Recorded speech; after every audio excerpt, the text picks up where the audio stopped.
Дөресен әйткән вакытта мин беренче тапкыр мондый зур чарада катнашуым, кунак буларак мине чакырдылар. Рәхмәт конгресска һәм шушы Ак калфак җәмгыятенә безнең республикабыздагы. Мин беренче көн генә менә эш дәверендә шул кадәр ышандым бу эшнең кирәклегенә һәм аның чын барлыгына.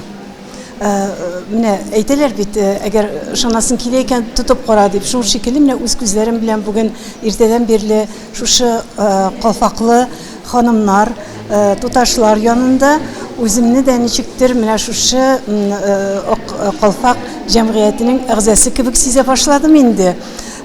Бик матур менә очрашулар, әле генә әдәбият йортыннан кайттык.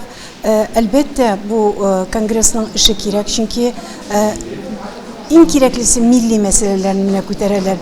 Кем генә чыгыш ясаса да, менә шушы үзебезнең татар телебезгә, милли рухыбызга менә игътибарны юнәлтергә, балаларны гаиләләрдә тәрбия кыларга, менә әле генә булган зур фаҗига, без бит табиблар буларак ул фаҗиганың чын-чыннан менә аңлап, хәтта безнең бит җинче клиник хастаханәдә менә операциялар ясадык бит инде ике авыруга.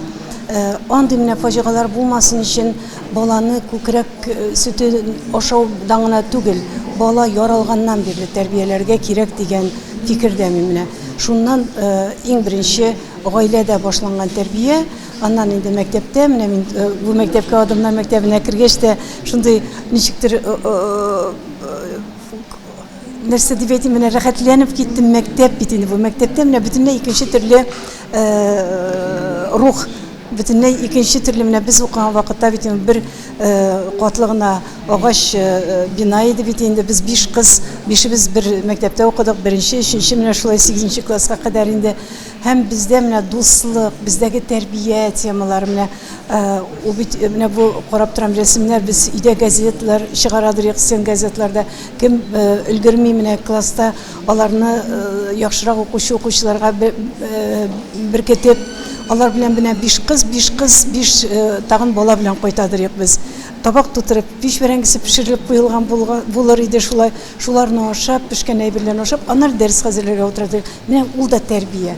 Менә ул да тәрбия чыганагы. Шуңа күрә мин уйлыйм, бу бик мөһим чара дип, аны тагын да җәелдергә кирәк. Тагын да күбрәк яшьләрне бәлки анда тартырга кирәктер. Яшь гаиләләрне бәлки менә шушы кыйсада, может быть, яшь гаиләләр ничектер бүлегедә эшләргә тиеш. Хатын-кызлар гына теге өлгерә алмый бит инде.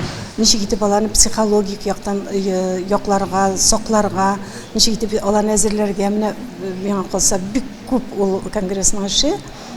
Һәм ага таба әлбәттә мин табиб буларак бөтен кешегә сәламәтлек телим, исәнлек, саулык һәм бер-беребезне аңлап матур итеп яшик республикабызда. Һәм иң мөһиме татарча бара бөтен җирдә. Менә Разия Валеевның шундый яратам шушы шигырен, туган телдә җырлый чишмә, туган телдә шаулый таллар, туган телдә дәшсәм генә, туган җирем мине аңлар. Онытмыйк туган телебезне, туган җиребезне яратып һәм мәхәббәт белән яшик.